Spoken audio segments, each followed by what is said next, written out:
And as we look towards sequestration, there's a couple problems. A couple problems is that so if you even agreed with that we needed to cut the military to the extent we wanted to according to sequestration, I would tell you the way we go about it is really not right, because it's so fast that it gets us really out of balance. So as the Chief of Staff of the Army, my responsibility is to maintain balance between proper modernization to give us the best systems possible, to make sure our soldiers are successful.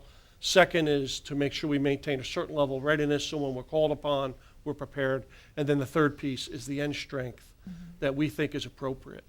And you have to balance that, and you have to balance that for a number of reasons. First, you always got to remember that we want to have the capability and capacity that still is able to deter those what I call miscalculating. And they make really bad decisions based on their belief that we don't have the capability or the capacity to respond. So that's one issue. The second issue is those based on sequestration is that we have to come down so fast, we can't take enough people out fast enough. Because what happens is as you take more people out, you have to pay benefits and other things as you let them go. Right. And so there's only a certain number you can take out every year. Otherwise, it costs you more money to take people out.